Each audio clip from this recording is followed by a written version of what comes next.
నీవు నా ఆత్మను పాతాళంలో విడిచిపెట్టవు అని నీ పరిశుద్ధుని ఒళ్ళు పట్టనీయము. దావీదు తన జీవితంలో దేవునితో సావాసం కలిగి ఉన్నప్పుడు దేవుని సన్నిధిలో ఆయన ప్రార్థన చేస్తున్నాడు. అనేక అద్భుత కార్యాలు, అనేక విజయాలు, నిందలు, అనేక రీతిగా జయ అపజయములు పొందిన తర్వాత ఎప్పుడు ఆయన జీవితము ఈ మట్టిలోని కలిసిపోతుంది, నా జీవితము ఇక్కడి కంప్లీట్ అయిపోతుంది, మరి ఆ సందర్భంలో దేవుడిని అడుగుతాడు, ఆయన ప్రార్థన చేస్తుంటాడు. నీవు నా ఆత్మను పాతాళంలో విడిచిపెట్టు పెట్టవు. పాతాళం అన్నది ఏమున్నది? పాతాళంలో ఏమున్నది? పాతాళంలో అన్నది ఒక నరకం, భయంకరమైన ఒక అగ్ని వంటి ఒక లోతైన ప్రాంతం.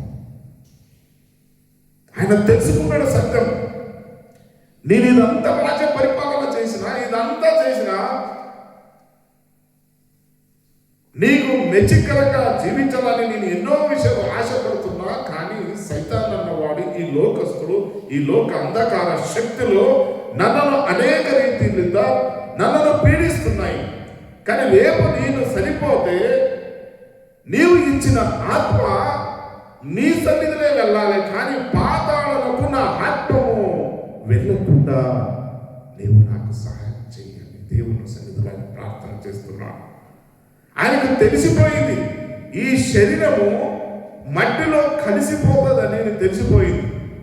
మరి యూదా ప్రాంతం, ఆ ఒక ప్రాంతం ఈజిప్ట్ అనే ప్రాంతంలో, మరి మీకు తెలుసో తెలియదు, మమ్స్ అని ఉంటాయి. మమ్స్ అన్నది ఆ ఒక ప్రాంతము, ఆ ఒక మమ్స్ అని వాళ్ళు తయారు చేసి పెట్టారు. అంటే వాళ్ళకి సత్యం ఏం తెలుసు అంటే ఈ ప్రాణము, ఈ శరీరము మట్టిలోని కలిసిపోకూడదు. దేవుడు వచ్చినప్పుడు మనం ఎలా ఉన్నామో అలాగే ఈ ప్రాణంతో ఉంటేనే దేవుడు మనకు జీవము ఇస్తాడు అని ఆ ఒక ప్రాంతము, ఆ ఒక వాక్యం ఆధారంగా వారు ఆ శరీరం అన్నది ఏం చేస్తారంటే వారు కెమికల్ వేసి మనం ఎలా ఉన్నాము ఈ చచ్చిపోయిన తర్వాత యేసు రాకడ వరకు అది అలాగే ఉంటే ఆయనతో పాటు మనము చూడగలము అని ఒక కోరిక, ఒక ఆశ. మీరు చూసారు ఈజిప్ట్ దేశంలో నేను చూసిన మాంసం, అది మీకు పాఠంలో కూడా చూస్తాం. అంటే ఈ శరీరం మొత్తము కెమికల్ ద్వారా వారిని అలాగే కనిపిస్తుంది. ఇప్పుడు నేను చచ్చిపోయిననుకో నా చర్మము నాదంతా యాజీ తీసుకొని నేను ఇలానే పండుకొని ఉంటాను. ఎప్పుడు యేసు ప్రభువు వస్తాడు అంటే వాడు సిద్ధాంతం ఏంటంటే ఈ శరీరము దావీదు చెప్పిన వాక్యములు చెప్పిన రీతిగా ఈ శరీరము మట్టిలోని కలిసిపోకూడదు. అంటే ఈ శరీరం రాకడ ఎదురు ఇలాగే ఉంటుంది, మేము ఎత్తపడతాము అని ఒక ఉద్దేశం కలిగి ఉన్నారు. మరి యేసు ప్రభు కూడా ఆయన శరీరం కూడా మట్టిలోని కలిసిపోలేదు. హల్లెలూయా. మరి ఆ యేసు ప్రభు శరీరము ఏ రీతిగా మట్టిలోని కలిసిపోలేదు, మన శరీరం కూడా అలాగే ఉండాలని మరి చూస్తున్నాము. ప్రతి ఒక్క మనుషుల జీవితంలో రెండు విషయాలు ప్రతి ఒక్కరు అడుగుతుంటారు. రెండు విషయాలు కామన్గా మిమ్మల్ని అడుగుతుంటారు. మరి మిమ్మల్ని అడగారు క్రైస్తవం అనబడిన వాళ్ళకి, వేరే వాళ్ళు కూడా, మన స్నేహితులు ప్రతి ఒక్కరు కూడా మమ్మల్ని అడుగుతారు. ఏమని అడుగుతారు? అవునయ్యా, మరణం తర్వాత ఏమవుతాం? మరణం తర్వాత after death where we are going to, or hell or heaven. Heaven అని మనం అనుకుంటున్నాం, స్వర్గము అని మనం అనుకుంటాం. అనేక మందికి సత్యం తెలియదు. సోదరి, ఈరోజు దేవుడు మీతో నాతో మాట్లాడుతాం. ప్రతి మనిషికి క్వశ్చన్లు రెండు వస్తాయి.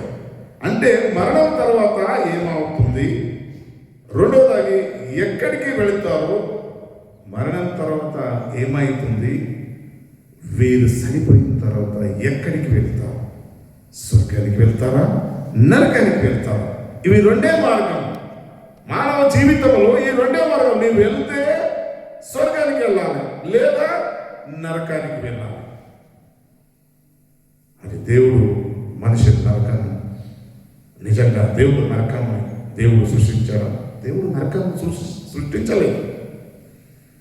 మరి మనం చూస్తున్నాం నరకము ఎవరి గురించి సృష్టించబడింది అంటే సైతాను దూతల గురించి నరకం సృష్టించబడింది. హల్లెలూయా. సైతానుతో ఉన్న దూతలు వాళ్ళతోని కలిసి పని చేస్తున్నారు కదా, వాళ్ళ గురించే ఈ నరకం సృష్టించబడింది. కానీ మనిషినికి నరకము సృష్టించబడలేదు. సోదరి ఈరోజు వాక్యం ద్వారా మనం చూసుకుంటున్నాం నరకము. మరి మత్తయి చాప్టర్ 25:41 వచనం. మత్తయి 25:41 వచనం ఒకసారి చదివి వినిపించాలని మనవి. Matthew chapter 25:41. అప్పుడు ఆయన ఎడమ వైపున ఉన్న వారిని చూసి క్షమించబడిన వారులారా నన్ను విడిచి అపవాదికిని వారి దూతలకు సిద్ధపరచబడిన నిత్య అగ్నిలోనికి పోవుడి.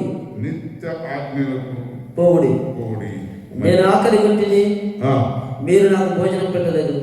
తప్పి కొంటిని, మీరు నాకు దాహం ఇయ్యలేదు. పరదేశిన ఇంటిని, మీరు నన్ను చేర్చుకునలేదు. దిగంబరిన ఇంటిని, మీరు నాకు బట్టలు ఇయ్యలేదు. రోగినై చెరసాలలో ఇంటిని, మీరు నన్ను చూడలేదని చెప్పాను. మరి ఇక్కడ వింగడించబడుతుంది. ఇక్కడ రెండు భాగంగా వింగడించబడుతుంది. ఇప్పుడు ఇశ్రాయేల్ జనాలను నడిపించడానికి ఆ ఒక్క సముద్రము నుండి మోషే నడిపించినప్పుడు అక్కడి కూడా రెండు భాగంగా వింగడించబడింది. మీ జీవితంలో మన జీవితంలో రెండు భాగాలు ఉంటాయి. దేవుడు కూడా ఈ ఒక సృష్టిని సృష్టించినప్పుడు భూమి ఆకాశం ఇవి రెండే కనిపిస్తాయి. మనకి ఆకాశం కనిపిస్తుంది, భూమి కనిపిస్తుంది. కానీ కింద భూమిలో లోతు ఏమున్నది అనేది మనకి కనపడదు. పర్వతముల పైన ఏమున్నదని కనిపించదు. కానీ వాక్యం మనకేం కనిపిస్తుందంటే రెండు భాగాలుగా మనుషునికి ఒక రెండు భాగాలుగా విడిపించి, అంటే చేంజ్ చేశాడు. ఎప్పుడు ఆయన రాకడ ఎందుకు, ఆయన ఎప్పుడు వస్తాడు అప్పుడు. అంటే ఎడమ వైపు ఉన్న వాళ్ళని ఆయన దూషిస్తున్నాడు, వారిని శిక్షిస్తున్నాడు.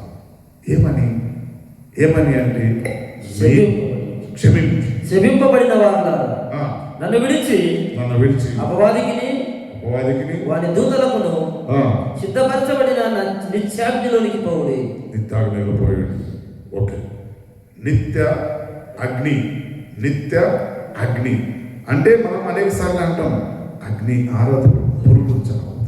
ఇది ఎంత ఈజీగా ఉంది. అగ్ని ఆరదు పురుగు చావు అని క్రైస్తవ నోట్లు చాలా ఈజీగా ఉంటుంది.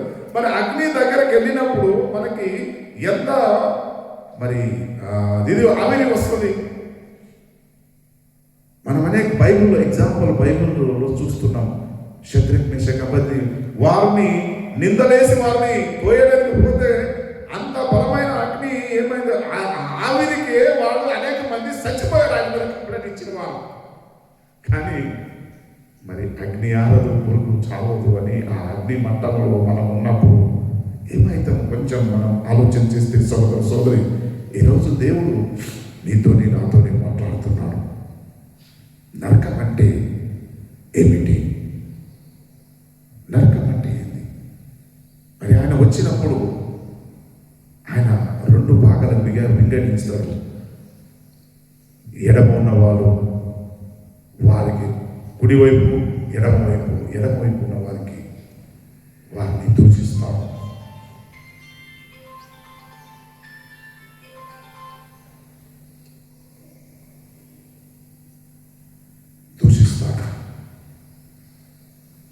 నేను వచ్చినప్పుడు మీరు ఒక లోటు నీళ్ళు కూడా ఇయ్యలేని వారు.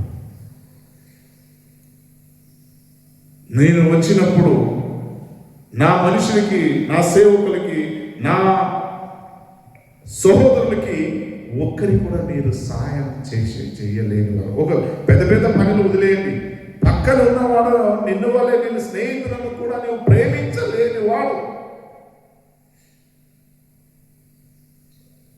మరి రైట్ ఉన్న వాళ్ళకి, రైట్ చేతులు ఉన్న వాళ్ళకి చెప్తున్నాను, నేను ఆకలి ఉన్నప్పుడు నా ఆకలి తీర్చాను. అప్పుడు రాజు తన కుడి వైపున ఉన్న వారిని చూసి, నా తండ్రి చేత ఆశీర్వదింపబడిన వారులారా రండి, లోకము పుట్టినది మొదలుకొని మీ కొరకు సిద్ధపరిచిన రాజ్యమును స్వతంత్రించుకుని, నేను ఆకలి కొట్టిని మీరు నాకు భోజనం పెట్టింది, తప్పిక కొట్టిని నాకు దాహం ఇచ్చింది, పరదేశిని నన్ను చేర్చుకొట్టిరి. చూడండి, మరి నిజంగా మన జీవితంలో మేము ఎవరికైనా సహాయం చేస్తున్నామా? మమ్మల్ని మనం పరిశీలించుకోవాలి. సోదర సోదరి, ఈరోజు అనేక కోట్లు సంపాదన చేస్తున్నాము, అనేక రీతిగా ఉన్నవాళ్ళు అనేక మంది ఉన్నారు. నాలో నీలో ఎవరికైనా దాన ధర్మం ఉన్నదా? నాలో నీలో ఎవరికైనా సహాయం చేసే గుణం ఉన్నదా? ఈరోజు దేవుడు నిన్ను అడుగుతున్నాడు. నరకము, నీవు రేపు నరకంలో వెళ్ళినప్పుడు నీవు ఏమైపోతావు? నీ బాధలు ఎలా ఉంటుంది? నీ కన్నీరు ఎలా ఉంటుంది? ఆ ఒక్క ప్రాంతం, ఆ ఒక్క నరకాలో నీవు ఏడ్స్తే, నీవు బాధపడితే నిన్ను రక్షించేవారు లేరు. అందుకే దేవుని వాక్యంలో సెలవిస్తుంది, నేను బ్రతికి ఉన్నప్పుడే నిన్ను ఆరాధించాలి. మరణము పడకలు ఉన్నప్పుడు నన్ను జ్ఞాపకం చేసుకోరు, పాతాళం ఉన్నప్పుడు ఆయన నన్ను స్తుతించలేము. నీవు ఎప్పుడు నరకంలో ఉంటావు, పాతాళం ఉన్నప్పుడు నీవు యేసు ప్రభువును స్తుతించలేవు. నీవు ఎప్పుడు జీవం ఉన్నప్పుడే ఆయన స్తుతించాలి అని దేవుని వాక్యం సెలవిస్తుంది. నీ ప్రాణము పోయినప్పుడు, నీ ప్రాణం నిర్జీవం ఉన్నప్పుడు దేవుని జ్ఞాపకము నీకు రాదు. సోదర సోదరి, ఎప్పుడు నీలోను జీవం ఉంటుంది. ఆ జీవం ఉన్నప్పుడే ఆయనను సృష్టికర్తను స్మరించున్నాను, ఆరాధించున్నాను, కొనియాడు. నీ మరణము పడకలు ఉన్నప్పుడు నా జ్ఞాపకం నీకు రాదు. చనిపోయిన ఎవరికైనా జ్ఞాపకం వస్తుందా? ఇది రాదు. మరణము పడకలు ఉన్న మనిషిని చచ్చిపోయినాక నా జ్ఞాపకం రాదు. మరి చనిపోయిన వారు భూమిలో పెట్టబడిన వారు ఆయనను స్తుతించగలరా? స్తుతించలేరు. నీవు సమయం ఉన్నప్పుడే, నీకు సమయం ఇచ్చినప్పుడే నన్ను ఆరాధించు, నన్ను స్తుతించు. నా నామములో అనేక మందికి నీవు సహాయం చేయి, అనేక మందికి నీవు రక్షణ మార్గం నడిపించు అని దేవుని వాక్యం సెలవిస్తుంది. మరి ఈరోజు నరకం అంటే ఏమున్నది? నరకం అన్నది ఒక జైలు, ఒక బందీ, కానీ ఒక బాధ పెట్టే, ఒక పనిష్మెంట్ ఇచ్చేది. మరి ఈరోజు వాక్యంలో చూస్తున్నాము సోదర సోదరు, నరకం విషయంలో తెసలోనిక 1:9 దేవుని సమూహం నుండి శాశ్వతం వేరుపాటు. నీవు ఎప్పుడు నరకము కోరుకుంటావో, నీవు దేవుని సమూహం నుండి నీవు దూరం అవుతావు. నీవు పరిశుద్ధ సావాసం కోరుకున్నవారు అయితే, పరిశుద్ధంగా జీవించాలి అనుకుంటే నీవు దేవునితోని సావాసం కలిగి ఉంటావు. నీవు పరిశుద్ధంగా జీవించాము లేము అనుకున్నప్పుడు నీవు దేవుని నుండి వేరుపాటు అవుతావు. నీవు యువాత సపరేట్ అయిపోతావు. నరకాల చేతులు అంటే సైతాను చేతులు బందీ ఆగిపడి ఉన్నప్పుడు నీకు అనేక కష్టాలు, అనేక బాధలు, అనేక హింసలు సైతాను నీ కుటుంబం నీ మీద తేవడానికి ప్రయత్నిస్తున్నాడు. సోదర సోదరి, ఈరోజు వాక్యం ద్వారా మమ్మల్ని హెచ్చరిస్తుంది. మాథ్యూ చాప్టర్ 25:46 మనం చూస్తున్నాం. శాశ్వత శిక్ష. శాశ్వత శిక్ష ఏముంటుంది? నిత్య శిక్ష. అంటే ఒకసారి ఒక దొంగ పని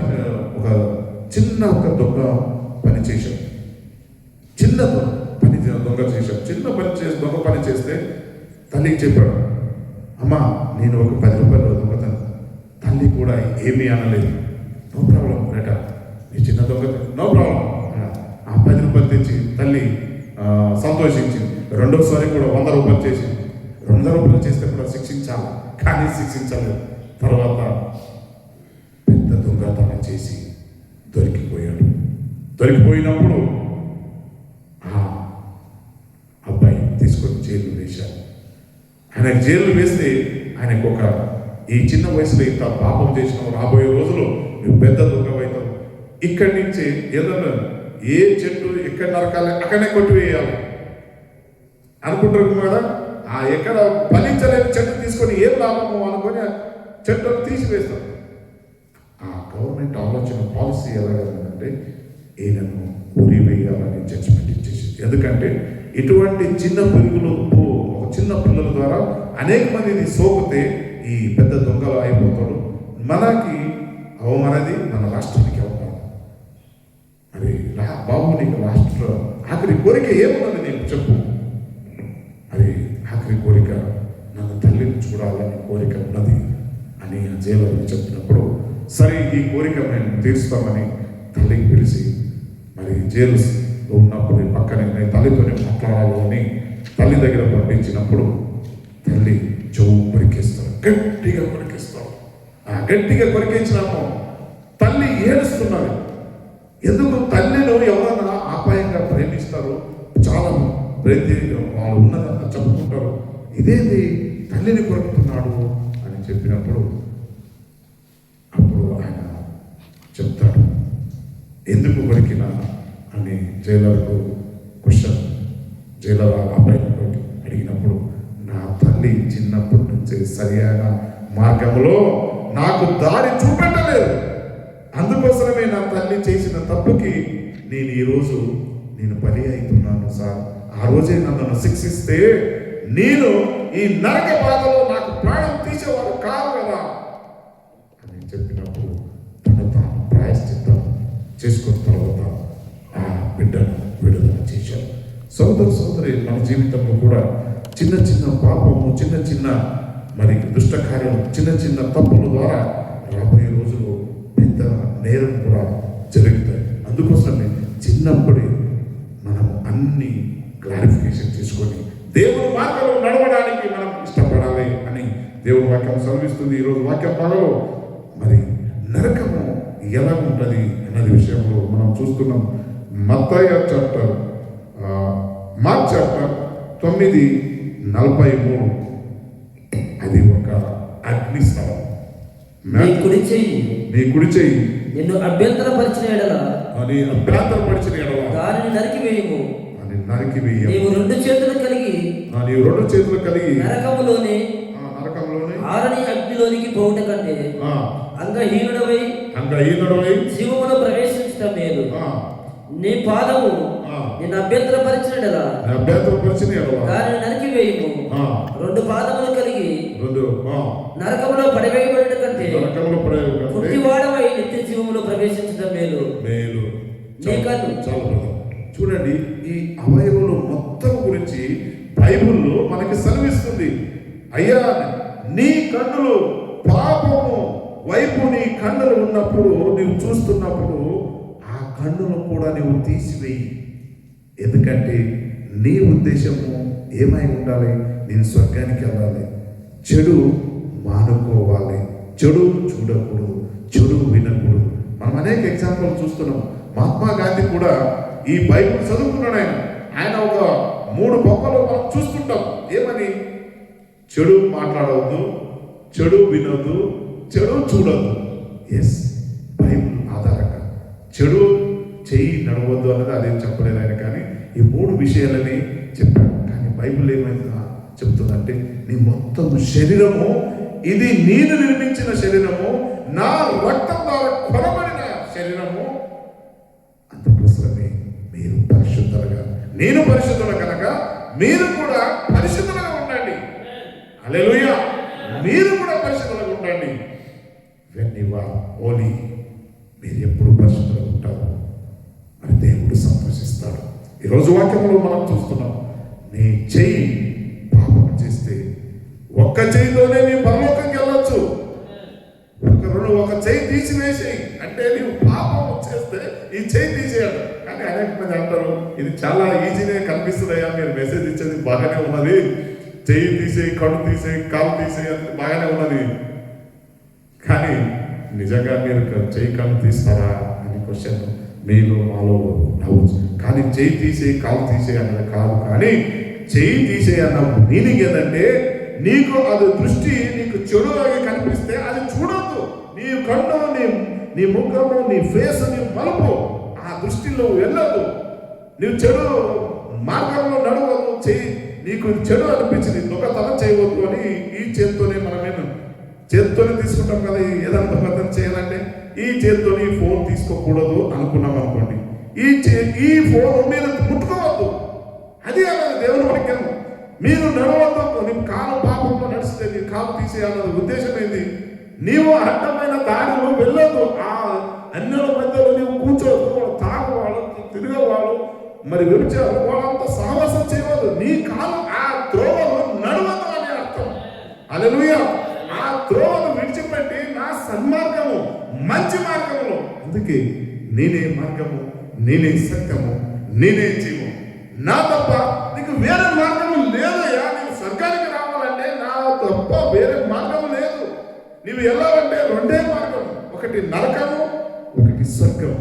ఈ రెండు మార్గాలు నీ చేతనే ఇచ్చిన. యు సెలెక్ట్ విచ్ మార్గం is good for you and your family. So today నేను అడుగుతున్నాను, ఈ రెండు మార్గంలో నీవు నరకానికి వెళ్ళాలా, స్వర్గానికి వెళ్ళాలా? డిసైడ్ యువర్ సెల్ఫ్ అని దేవుని వాక్యంలో మనకి సెలవిస్తుంది. మరి ఏమున్నది నరకం? అయ్యా అందరూ నరకం నరకం నరకం ఉన్నది కదా. నరకంలో ఏమున్నది? ఆ మర్మం తెలియడానికి ఈరోజు దేవుడు మాట్లాడుతున్నాడు. నరకంలో మరి వాక్యంలో సెలవిస్తుంది మనకి. నరకంలో మత్తాయి చాప్టర్ 8:12 కన్నీరు, దంతలు, గురుపులు. చూడండి, మనము చలి ఎక్కువ ఉన్నది అనుకున్న బాడీలో. మొన్న నేను హాస్పిటల్కి వెళ్ళిన, బీపీ చాలా ఎక్కువ అయిపోయింది. బీపీ ఎక్కువైపోయింది. వాళ్ళు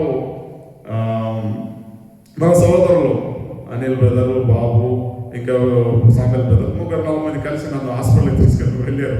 హాస్పిటల్కి వెళ్ళినప్పుడు ఏదో ఒక ఇంజెక్షన్ ఇచ్చారు, ఒక టాబ్లెట్ ఇచ్చారు.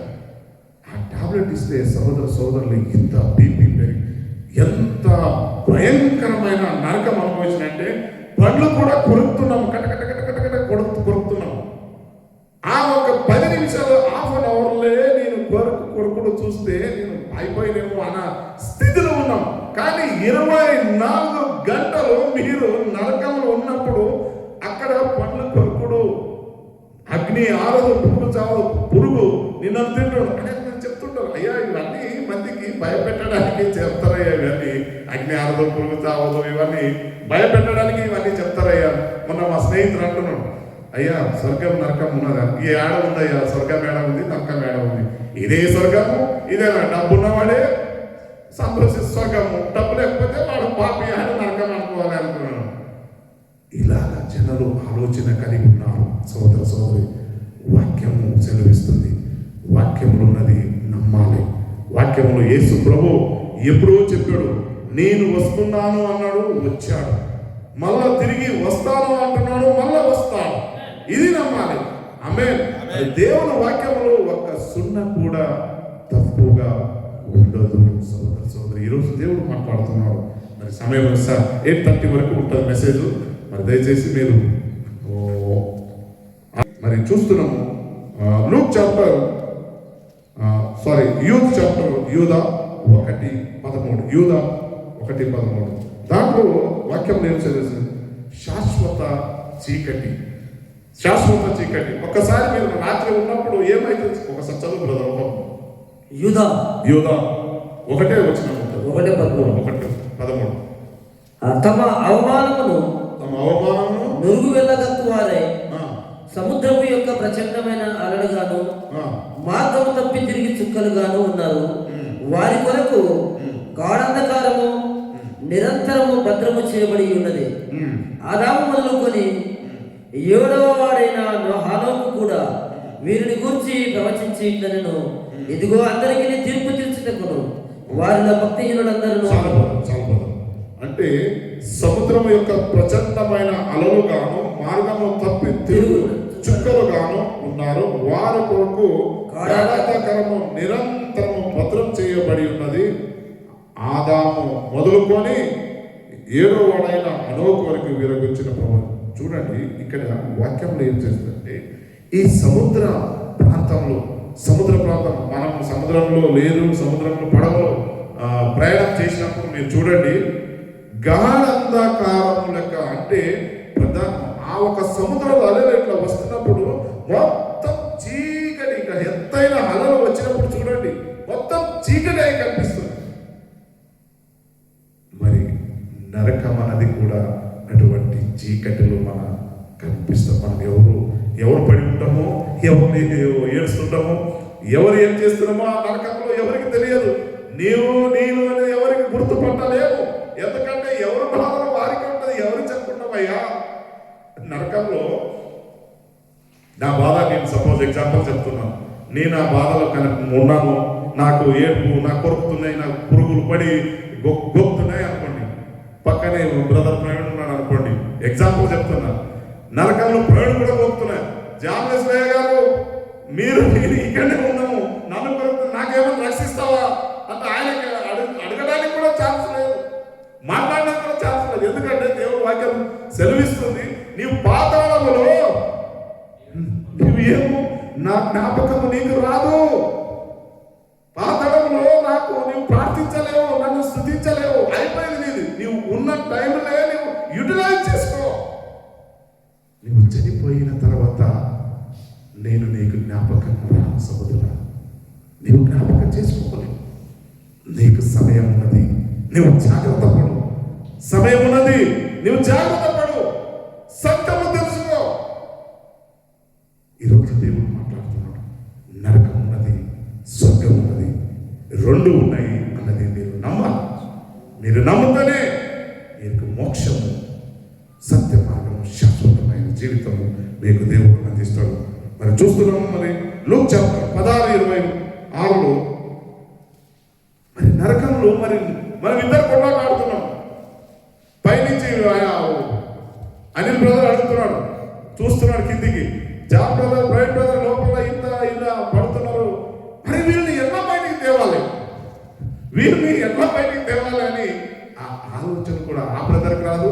ఆయన వచ్చి మమ్మల్ని రక్షిస్తాడు అనుకుని ఆలోచన కూడా రాదు. మీరు చూడండి ఒకసారి, మీరు శాశ్వత చెప్పండి.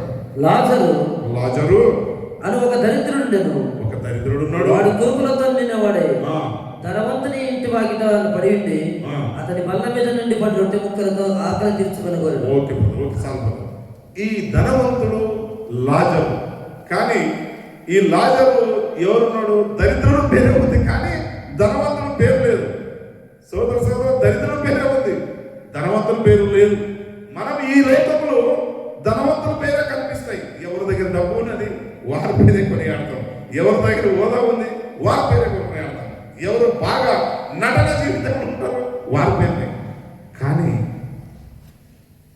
పరలోకంలో ధనవంతుల పేరు ఉండదు, ధనవంతుల పేరు.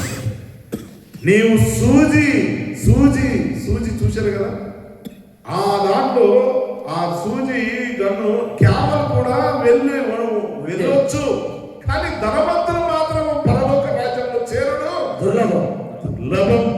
దుర్లభం. ఇంత బలంగా దేవుని వాక్యం చెప్తే కూడా వాళ్ళందరూ ఆల్రెడీ ధనవంతులు దీని గురించి అంత చింతిస్తలేరు. వాళ్ళు మానుకున్నాం, సుఖించాలంటే లోకమే ప్రపంచమే ఇదే ఉన్నదే, యాడ నరకం ఉంది, యాడ స్వర్గం ఇదే, నరకం ఇదే, తిందాం తాగిదాం సుఖిస్తాం అని వారు ఈ ఒక ఆలోచన కలిగి ఉన్నారు. కానీ దేవుడు అంటున్నాడు, సోదరి నీకెంత ఆస్తి ఎంత ఉంటే కూడా నీవు నిన్ను వల్ల నేను నెరవేరాలని ప్రేమించు. నీళ్ళు ఉన్న దాంట్లో 2 అంగి ఉంటే ఒక్క అంగికి నీ పక్క ఉన్న స్నేహితుడికి సహాయం చేయి. ఆ గుణ లక్షణాలు నీవు ఉండాలి అని దేవుడు చెప్తాడు. నీకు ఆస్తి అంతస్తు నేను ఇస్తున్నాను, నీకు ఇస్తున్నాను. దేని గురించి ఇస్తున్నాడు అంటే, లేని వారి గురించి నన్ను మహిమపరచడానికి, నా నామము ప్రకటించడానికి నీకు ఇవన్నీ అంతస్తు ఆస్తి ఇస్తున్నాను. కానీ నీవు నన్ను మర్చిపోతే మరి నీవు నరకానికి వెళ్తావు. ఈరోజు వాక్యంలో మనకు దేవుడు సెలవిస్తున్నాడు. మరి సోదరి ఎవరు మరి ఇవన్నీ అయిపోయి ఇటువంటి ఉన్న వాళ్ళందరూ ఎవరు?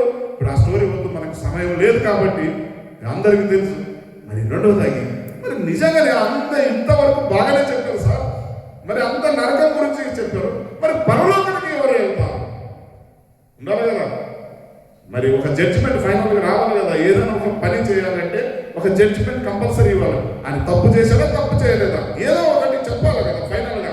నీవు తప్పు చేసావంటే తప్పు చేసేవాడు, చేయలేదంటే చేయలేదు. మరి నీవు న్యూట్రల్గా ఉంటే అలా అంటారు చూడండి, నీవు ఆడవు కాదు మగోడు కాదు అన్న లెక్కలో ఉంటుంది. అంటే మనిషి తీర్పు ఏమన్నా ఉండాలంటే నువ్వు తప్పు చేస్తే తప్పు చేసావంటే చెప్పాలి, నువ్వు తప్పు చేయలేకపోతే తప్పు చేయలేదని చెప్పాలి.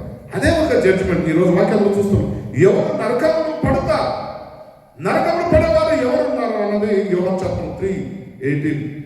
యేసును సమయం లేదు, యేసును తిరస్కరించిన వారు మాత్రమే నరకాలు పడతారు. ఎవరైనా కానీ, ఎంత కోటీశ్వరుడు కానీ, యేసుని సొంత రక్షకుని అంగీకరించిన వారు మాత్రమే. అందుకే జాన్ మరి మనం చూస్తున్నాం, జాన్ 14:6 మనం చూస్తున్నాం, నేనే మార్గము, నేనే సత్యము, నేనే జీవం, నన్ను నమ్మవద్దు ఎవరు కూడా నా తండ్రి వద్దకి రాలేరు అని దేవుడు కరెక్ట్గా చెప్పాడు. సోదరి ఈరోజు మనం వాక్యం చూస్తున్నాం. నువ్వు నరకానికి వెళ్తావా, పరలోకానికి వెళ్తావా, అది నీ మీదనే ఉన్నది, నీ మీదనే ఉంది. మరి యేసును తిరస్కరించిన వారు స్వర్గానికి వెళ్ళలేరు. రెండోదాగి మాథ్యూ చాప్టర్ 24:51 కపటము గుణం లక్షణం ఉన్నవారు వారు కూడా పరలోకంకి వెళ్ళలేరు. మూడోదాగి సాతాను దూతలు, సాతాను క్రియలు కలిగి ఉన్నవారు, ఈ మాయామంతలు ఇవన్నీ చేస్తారు చూడండి. సాతాను క్రియలు వేరే వాళ్ళని ఇబ్బంది పెట్టుడు, చేతబడి చేసేవాడు, మరి అబద్ధం చెప్పేవాడు, నింద వేసేవారు, వీళ్ళందరూ అనేక మంది 9 గుణ లక్షణం కలిగి ఉన్నవారు వారు స్వర్గానికి వెళ్ళరు. అవిశ్వాసం కూడా స్వర్గానికి వెళ్ళరు. ఇవన్నీ ఈ వాక్యంలో మనం చూస్తున్నాం. ప్రకటన 21:8 మనం చూస్తున్నాం. ఒక్కసారి చెప్పండి, ప్రకటన 21:8. లాస్ట్ వెళ్ళిపోదాం, చాలా ఉంది సబ్జెక్ట్ కానీ ఓకే. ముందు ప్రధాన అవిశ్వాసులు అవన్నీ చదువుకోండి. పిరికివారును అవిశ్వాసులను అసహ్యులను నరహంతకులను వ్యభిచారులను మాంత్రికులను విగ్రహారాధికులను అబద్ధికులందరూ అగ్నిగంధకములతో మండుకుండములో పాలు పొందుదురు. వీరందరూ నరకముకు వెళుతారు. స్వర్గానికి వెళ్ళడానికి ఓన్లీ యేసు ప్రభు నమ్మిన వారు, నీతి మార్గం నడిచేవారు వారు మాత్రం వెళ్తారు. హల్లెలూయా. లాస్ట్గా మనం చూస్తున్నాం 2 కొరింథీయులు 6:2 అనుకూలమైన సమయం ఇది లాస్ట్ మీకు దేవుడు హెచ్చరిస్తున్నాడు.